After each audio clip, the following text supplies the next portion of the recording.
silsilah di Alkitab, apakah itu ada hubungannya dengan kita? Silsilah tampaknya menjenuhkan dan tidak berhubungan dengan kehidupan kita di zaman sekarang ini. Akan tetapi, silsilah muncul di bagian-bagian penting di Alkitab. Misalnya di Matius pasal 1 yang membuka perjanjian baru. Nah, pertanyaannya bagi saudara-saudara, apa pesan Tuhan bagi kita yang terkandung dalam silsilah-silsilah di Alkitab? Nah, pada pelajaran kali ini, kita akan sama-sama melihat pesan Tuhan bagi kita yang terkandung dalam silsilah dari Adam sampai dengan Nuh. Shalom saudara, mulai hari ini kita akan bahas dengan tema Aku dan silsilah di Alkitab. Aku dan silsilah di Alkitab bagian pertama. Berdasarkan Kejadian pasal 5, silsilah dari garis keturunan Set. Kita akan bahas dengan tema ini dalam beberapa pelajaran. Pertanyaannya, mengapa kita harus belajar silsilah dari Adam sampai dengan Nuh? Umat manusia ada 3 nenek moyangnya. Siapa? Adam, Nuh, dan Abraham. Adam, nenek moyang pertama umat manusia. Nuh, nenek moyang kedua umat manusia setelah air bah. Jadi Allah membuat perjanjian dengan Nuh sebagai wakil dari seluruh umat manusia. Lalu Abraham, nenek moyang iman, bapak iman. Nah, silsilah garis keturunan Set berisikan tokoh-tokoh dari Adam sampai Nuh, lalu dari Sem anak Nuh sampai Abraham, dari Adam sampai Nuh, lalu dari Sem sampai Abraham. Dan dari antara tokoh-tokoh tersebut, Adam dan Nuh, keduanya adalah nenek moyang umat manusia kan yang tadi kita bahas. Di dalam silsilah ini terkandung rahasia yang berhubungan dengan penyelamatan kita hari ini, saudara. Yang pertama, pemeliharaan Allah pemeliharaan Allah yang terkandung di dalam 10 tokoh di silsilah. Pemeliharaan Allah yang terkandung di dalam 10 tokoh di silsilah. Poin 1, di dalam silsilah Adam terkandung pengulangan siklus yang konstan. Pengulangan siklus yang konstan 2 kali. Seperti ini, penciptaan pertama. Penciptaan. Lalu apa yang terjadi? Kejatuhan. Kemudian penghakiman. Lalu pemulihan.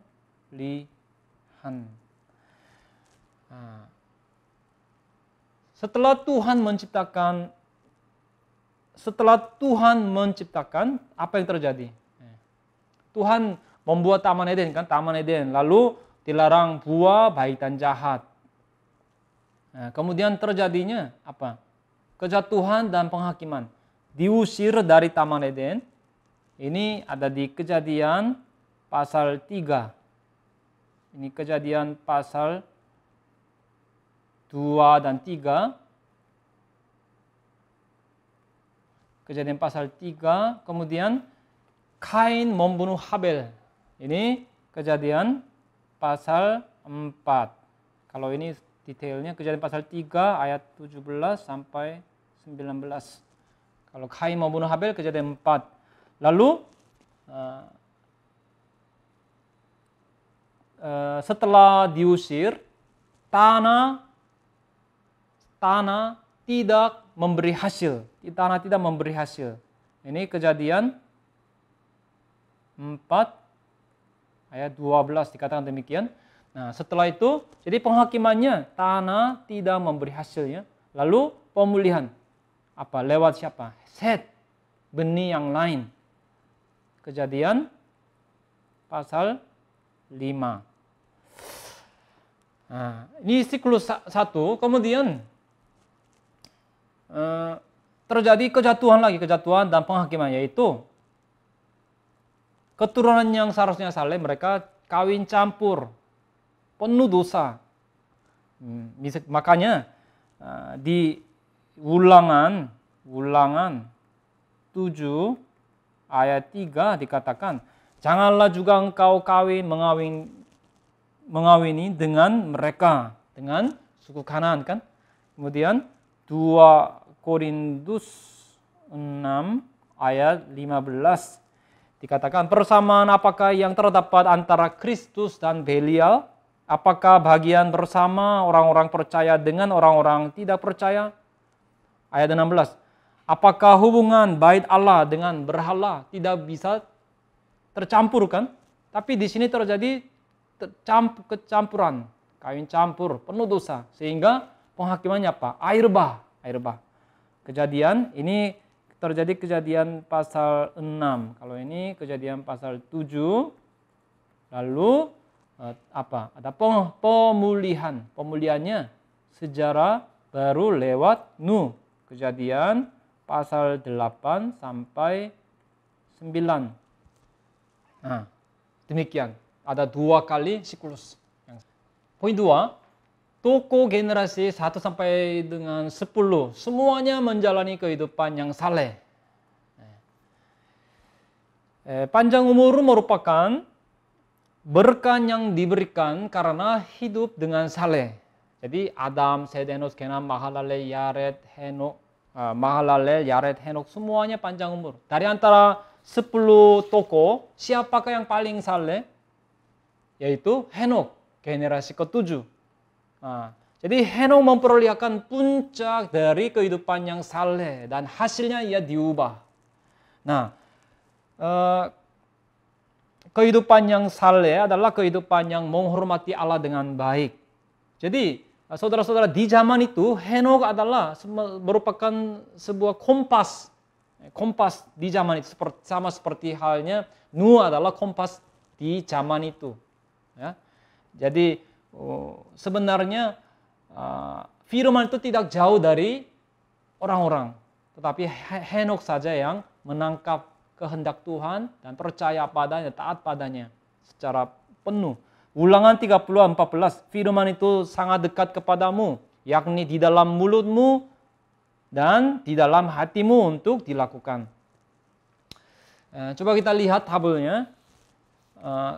Kita bandingkan Kain, artinya garis keturunan Kain, artinya mendapatkan.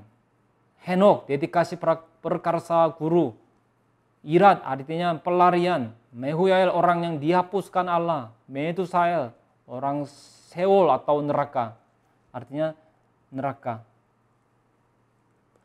Lalu garis keturunan Set, itu orang yang artinya menggantikan fondasi. Enos, manusia yang lemah.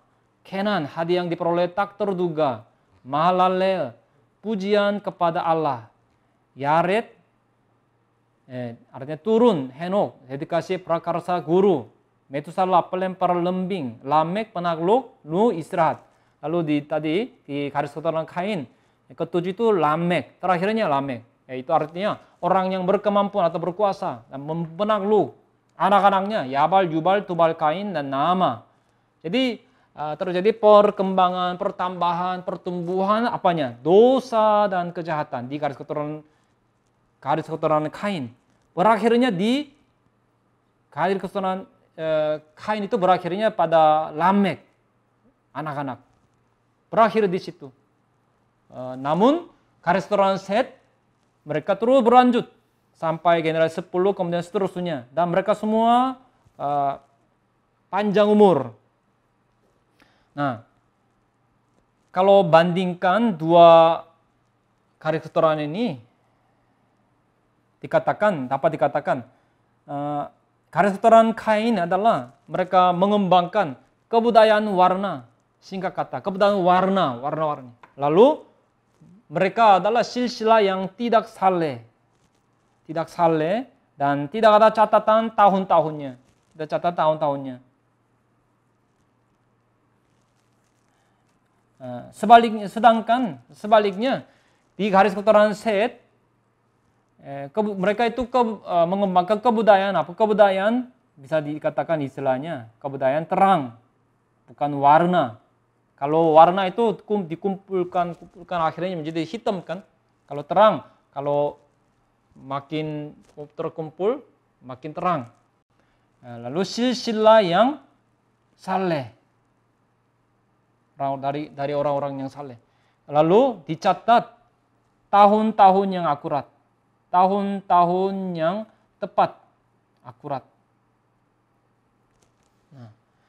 Lalu poin 3, di dalam garis keturunan Set, 10 generasi ya, di dalamnya terdapat blueprint dari sejarah penebusan, Nah, 10 bapak leluhur dalam garis keturunan Set, semuanya bersaksi tentang Yesus.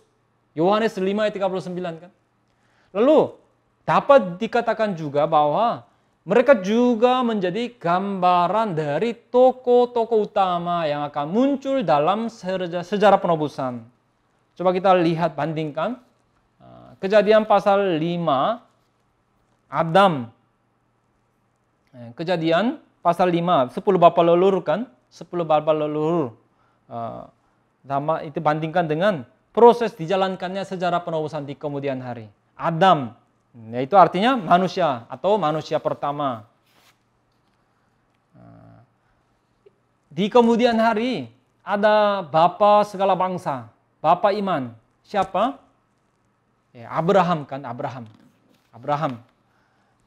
Lalu Set. Di Kejadian pasal 5 ayat 4 sampai 8 muncul Set. Artinya orang yang menggantikan fondasi atau benih yang lain. Nah, siapakah keturunan perjanjian atau benih? Artinya sama bahasa Ibrani. Cerah. Keturunan perjanjian atau benih perjanjian siapa? Ishak kan. Kalau Ishak itu ke Roma 9, misalnya Roma 9 ayat 8 atau Galatia 4 ayat 28. Ishak adalah keturunan perjanjian, anak janji. Lalu Enos artinya manusia yang lemah, yang tidak bisa mengelak untuk mati. Nah, di kemudian hari ada bapa leluhur yang digambarkan sebagai manusia pengembara. Kejadian 47 ayat 9, melalui pengakuannya kita bisa tahu Yakub menjalani kehidupan sebagai pengembara. Dikatakan di ayat 9, tahun-tahun pengembaranku sebagai orang asing. Kita semua sedang menjalani kehidupan sebagai orang asing, saudara, ya, pengembara di dunia ini.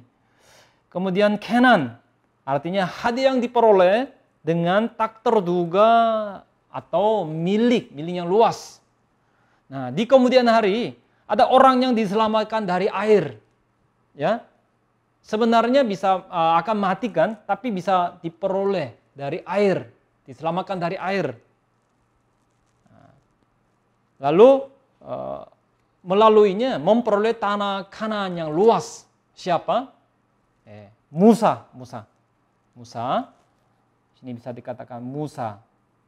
Lalu Mahalalel artinya pujian kepada Allah.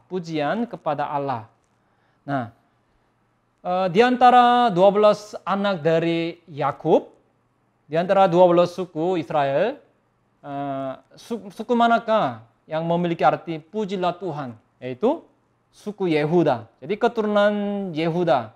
Di antara keturunan Yehuda ada seorang yang paling banyak membuat puisi di Alkitab Perjanjian Lama. Siapa? Daud kan? Kemudian anaknya Mahalalel yaitu Yared artinya orang yang turun. Nah, lalu di kemudian hari ada penawanan ke Babel. Nah, waktu itu siapakah yang dibawa ke penawanan Babel? Ada yang orang yang dibawa ke penawanan Babel dalam gelombang pertama siapa? Daniel. Memang gelombang kedua Yeskiel yang dibawakan. Ini dibahas di buku ke-5. Ya, jadi seperti ini. Kemudian Henok artinya dedikasi atau dipersembahkan. Kemudian prakarsa atau guru. siapakah yang taat secara penuh pada kehendak Bapa dan yang menjadi permulaan dari hidup kekal, lalu mengajar firman dengan tepat. Siapa? Yesus kita. Itu kedatangan, Yesus kedatangan pertama. Lalu Metusala artinya pelempar lembing, atau ketika ia mati penghakiman. Ketika ia mati penghakiman akan datang. Jadi lewat Metusala kita bisa lihat sejarah yang akan terbentangkan seperti apa. Dunia di mana lembing telah dilemparkan setelah Yesus. Matius 2 ayat 3. Memang nyatanya setelah Yesus lahir, seluruh Yerusalem terkejut. Was troubled. Ya. Lalu Matius pasal 10 ayat 34 dikatakan, jangan kamu menyangka bahwa aku datang, Yesus datang untuk membawa damai di atas bumi. Aku datang bukan untuk membawa damai, melainkan pedang. Ya, Lukas 12 ayat 51 juga. Lukas 12 ayat 51 juga. Jadi semenjak Yesus dunia tidak damai, saudara. Ya, seperti ayat yang tadi dikatakan Matius 10:34, Lukas 12 ayat 51. Jadi ini menggambarkan tentang jemaat kudus. Jemaat kudus, orang-orang kudus di perjanjian baru. Jemaat kudus di perjanjian baru. Nah, kemudian Lamek. Lamek artinya orang yang berkemampuan, penakluk, orang yang berkuasa. Nah, ini menggambarkan pertumbuhan, bertumbuh ke kepenuhan Kristus. Bertumbuh ke kepenuhan Kristus. Nah, jadi saudara, kalau baca Lukas 18 ayat 8, Yesus berkata, jika Anak Manusia datang, adakah ia mendapati iman di bumi? Ya, siapakah orang yang berkuasa, orang yang berkemampuan? Orang yang berdoa. Orang yang berdoa adalah orang yang beriman. Orang yang beriman adalah orang yang berdoa. Jadi, siapakah yang bisa menunjukkan iman di akhir zaman? Yaitu orang yang berdoa. Orang yang berdoa lah orang yang berkemampuan, orang yang berkuasa, saudara. Ya, jadi lewat Lamek bisa menggambarkan jemaat kudus, orang-orang kudus di akhir zaman. Bisa dapat dikatakan demikian. Orang jemaat kudus, orang kudus di akhir zaman. Terakhir Nuh artinya istirahat. Ini menggambarkan menarik kita ke surga, dunia istirahat sejati. Yaitu Yesus kedatangan kembali.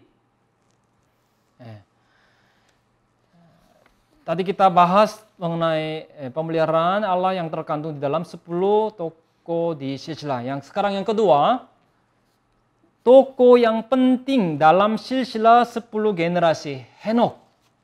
Tokoh yang penting dalam silsilah 10 generasi yaitu Henokh. Ini sangat penting, saudara. Perhatikan dengan baik, konsentrasi dengan baik-baik. Poin 1, catatan di Alkitab tentang Henokh. Tidak banyak catatan di Alkitab tentang Henokh. Namun, Henokh menduduki posisi yang tinggi dalam sudut pandang sejarah penebusan. Coba bandingkan, saudara. Perjanjian Lama hanya 2 kali muncul. Kejadian pasal 5 dan 1 Tawarik pasal 1. Sedangkan di Perjanjian Baru 3 tempat. Yaitu Lukas 3, Ibrani 11, dan Yudas pasal 1. Nah, di Perjanjian Lama dicatat tentang kelahiran Henokh, hidup semasanya dengan bapak-bapak leluhur, serta umurnya ketika naik ke surga. Bisa dihitung kan? Nah, di Perjanjian Baru dicatat dengan fokus pada iman Henokh. Fokusnya ada pada imannya. Yaitu hidup saleh, memberitakan Injil. Yaitu sekali lagi, fokusnya pada imannya. Kehidupannya yang saleh, yang menyerukan akhir zaman dan memberitakan Injil. Khususnya, Henokh adalah orang yang bersaksi tentang kedatangan kembali, menyatakannya. Yudas 1 ayat 14. Nah, saudara-saudara, pertanyaannya, biasanya kalau dengar kata iman, nah, saudara ingat siapa? Ingat Abraham kan? Tetapi tentang iman yang berhubungan dengan ubah, transfigurasi, Henoklah yang terdepan. Ibrani 11 ayat 5 sampai 6. Ibrani 11 ayat 5 sampai 6. Haruslah ada bukti yang bisa membuat Allah senang atau gembira atau berkenan padanya. Seperti yang ada pada Henok. Yaitu, tanpa iman, orang tidak mungkin, tidak bisa menyenangkan hati Allah. Tidak bisa berkenan pada Allah. Jadi kita harus percaya bahwa Tuhan Allah itu ada dan Allah adalah sosok yang memberikan hadiah, imbalan bagi orang yang percaya, kepada orang yang percaya. Nah, kalau begitu pertanyaannya secara detail, iman Henok itu seperti apa? Maka poin kedua, iman Henok yang berujung pada ubah. Iman Henok yang berujung pada ubah. Henok adalah tokoh pertama yang tidak mati melainkan diubah dan naik ke surga. Itu adalah suatu hasil yang wajar karena ia hidup berjalan bersama dengan Allah. Lalu, apa daya gerang yang membuat Henok hidup berjalan bersama dengan Allah? Urutannya seperti ini, saudara. Ya, naik ke surga kan di umur 365 tahun. Sebelumnya, dia hidup berjalan bersama dengan Allah selama 300 tahun. Ya. Tapi sebelumnya kita coba pikirkan hal ini. 308 tahun ini apa? Kemudian apa yang terjadi? Apa yang harus kita mikirkan? 3 hal ini. Nah, saudara, jika kita mau tahu tentang iman Henok, kita harus memikirkan 2 poin. 1, saluran iman bagi Henok. Saluran iman bagi Henok. Yaitu, apa saluran yang membuat pewarisan iman bisa terjadi kepada Henok? Pewarisan, apa salurannya yang membuat pewarisan iman bisa terjadi kepada Henok? Itu adalah hidup semasanya Henok dengan Adam selama 308 tahun. Nah, ini coba saudara lihat. Adam mati di usia 930 tahun. Lalu Henok lahir di usia 622. Umur Adam. Lalu ini dihitungnya.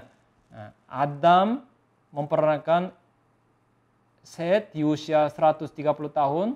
Set memperanakan Enos di usia 105 tahun. Ini ditambah bisa mendapat 622 ini. Jadi sangat mudah, saudara. 930 dikurangi 622 berapa? 308 tahun hidup semasa antara Adam dan Henok. Ini peningkatan pertama secara sistematis di sepanjang sejarah dunia oleh pendeta orang pagan. Nah, setelah kejatuhan Adam, bagaimana jadinya nasib umat manusia, saudara? Nasib manusia telah ditentukan berujung kepada kematian, maut. Ini dicatat di Ibrani 9 ayat 28. Tapi orang pertama yang mematahkan nasib tersebut siapa? Siapa orang pertama yang mematahkan nasib tersebut? Henok. Dengan apa? Dikatakan di Ibrani 11 ayat 5 bahwa Henok dapat mematahkan nasib tersebut karena iman. Lalu pertanyaannya sekali lagi, imannya itu, iman yang seperti apa? Iman yang diperoleh dari pendengaran. Mendengar apa, saudara? Mendengar apa? Mendengar apa? Dan bagaimana iman bisa timbul padanya? Iman timbul pada dia karena dia mendengar firman. Bukan melihat, saudara, karena dengar firman. Yaitu karena ia percaya apa adanya pada firman Allah yang Adam sampaikan. Nah, poin 2. Iman hari ini yang menaklukkan maut. Iman hari ini yang menaklukkan maut. Iman hari ini yang menaklukkan maut. Nah, dengar baik-baik saudara. Sebenarnya yang lebih penting daripada fakta tentang hidup semasa Adam dan Henok, daripada yang lebih penting, ini lebih penting saudara.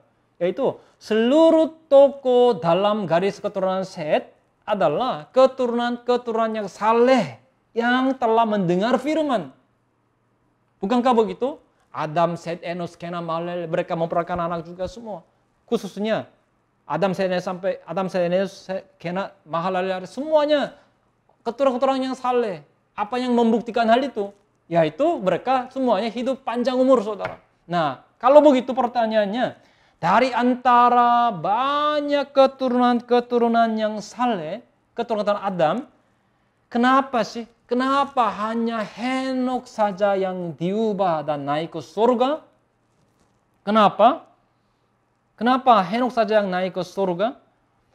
Kalau lihat buku silsilah di kitab Kejadian yang ditulis oleh pendeta Abraham Park, bahasa Korea di halaman 127, Indonesianya 102.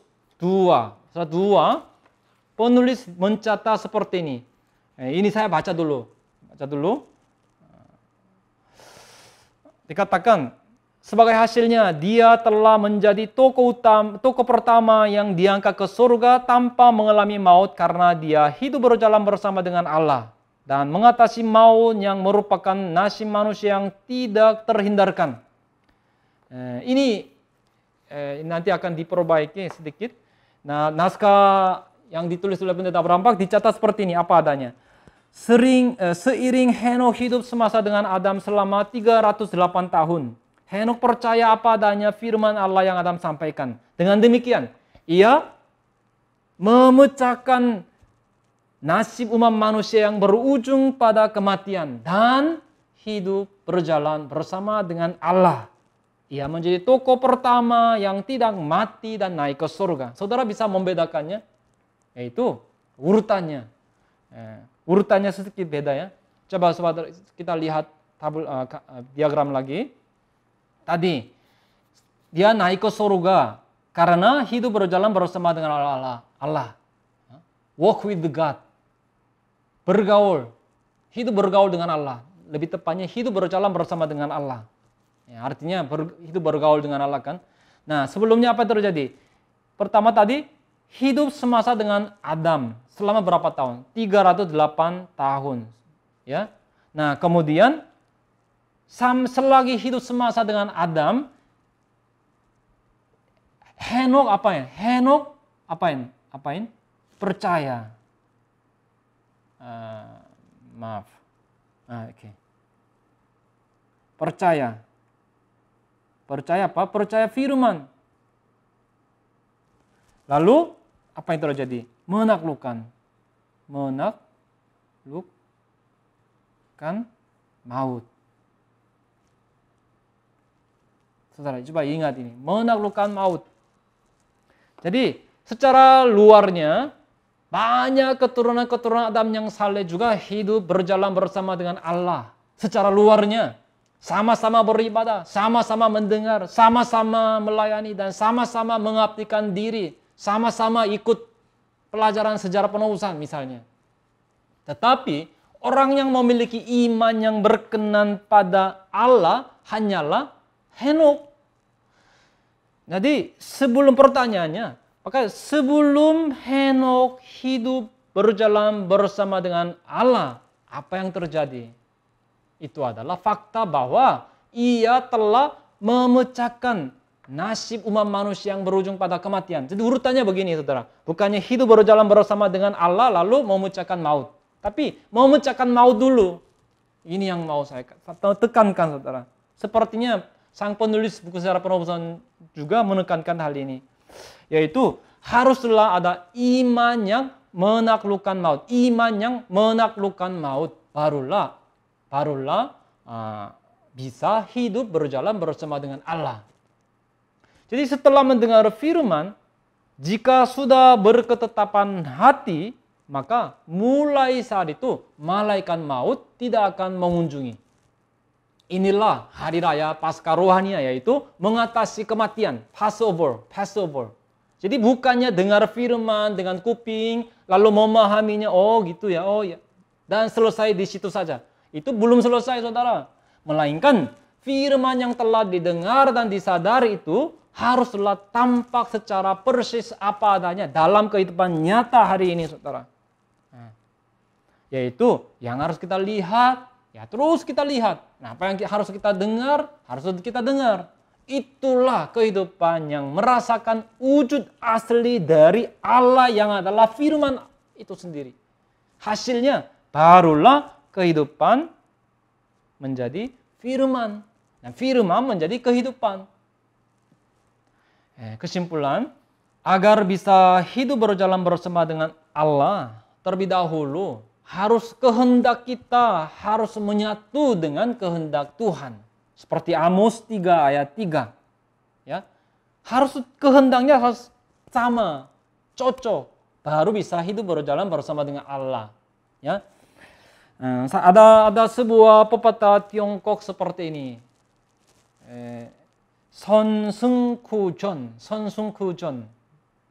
bunyinya, logatnya tepat enggak ya? 선승구전. Logat bahasa Korea. 선승구전.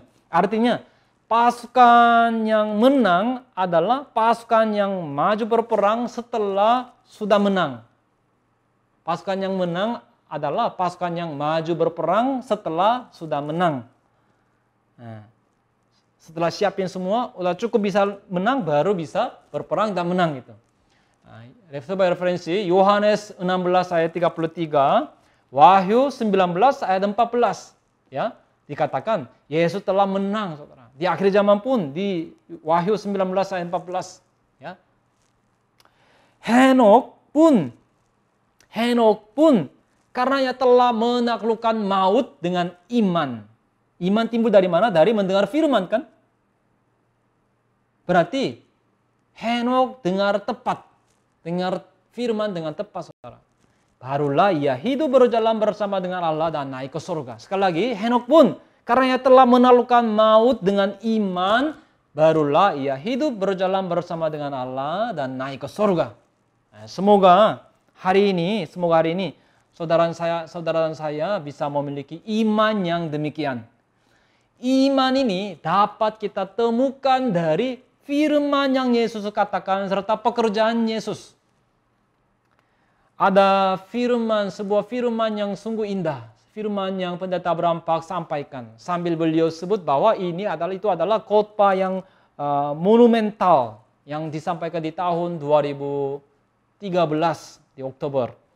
Setelah selesai terapi 12 kali di Jepang, saat kembali ke Korea, saat itu beliau dalam fisik yang masih belum kuat, beliau menyampaikan firman ini.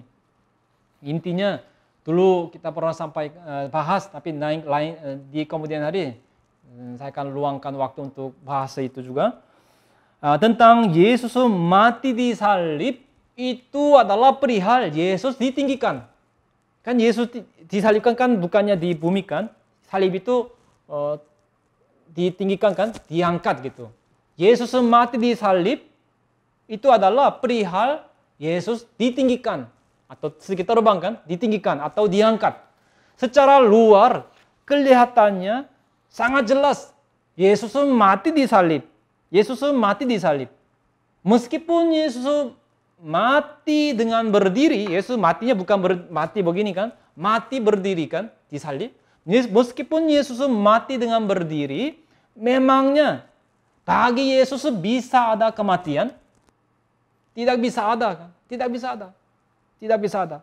Maksudnya, jika lihat dari sudut pandang kehendak Allah, di saat itu Yesus sedang ditinggikan di salib, ditinggikan, sedang berdiri.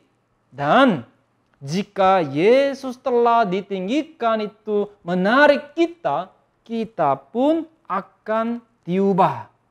Ya. Sekali lagi, jika lihat dari sudut pandang kehendak Allah, di saat itu Yesus sedang ditinggikan, sedang berdiri. Sudah bangkit kembali. Kalau ada iman, bisa lihat, oh Yesus sudah bangkit. Sekarang sedang berdiri. Dan jika Yesus yang telah ditinggikan dan diangkat itu menarik kita, kita akan diubah. Yesus ditinggikan atau diangkat, dan dengan demikian ia menarik kita, maka kita pun akan ditinggikan atau diangkat. Sebagai referensi, Yohanes pasal 3 ayat 14 sampai 15. Yohanes 12 ayat 32 dan pasal 6 ayat 44, 1 Tesalonika 4 ayat 16 sampai 17. Saya baca satu ayat. Yohanes 3 ayat 14 sampai 15. Dan sama seperti Musa meninggikan ular di padang gurun, demikian juga Anak Manusia harus ditinggikan, supaya setiap orang yang percaya kepadanya beroleh hidup yang kekal. Amin. Mungkin satu lagi ya. Yohanes 12 ayat 32. 12 ayat 32. Dan apabila aku ditinggikan dari bumi, aku akan, ini menunjuk pada salib kan, aku akan menarik semua orang datang kepadaku. Amin. Saudara-saudara, iman yang mengatasi maut seperti demikian, Henoklah yang miliki. Sambil melihat kayu salib, kita saudara semua harus percaya dengan berdiri ya. Semoga kita semua yang mendengar firman hari ini bisa memiliki iman yang hidup, yang membuat kita layak untuk diubah dengan hidup-hidup tanpa mengalami maut. Amin. Mari kita berdoa. Allah Bapa yang memberi harapan akan hidup kekal kepada kami mengucap syukur. Kami sadar perjanjian Allah yang diberikan kepada Adam akhirnya berbuah pada Henok lewat ubah hidup kekal. Dan perjanjian Allah juga akan berbuah pada jemaat kudus, orang-orang kudus di akhir zaman ini. Tolong bantu agar kami bisa memiliki iman yang menaklukkan kematian. Dan selalu rindu akan firman yang menaklukkan kematian seperti halnya Henok. Kami percaya Engkau yang akan menarik kami semua sehingga kami yang mendengar firman hari ini dengan iman akan ditinggikan, diangkat, dan naik ke surga dengan hidup-hidup. Dengan meninggikan nama Yesus Kristus, kami berdoa. Amin. Tuhan memberkati.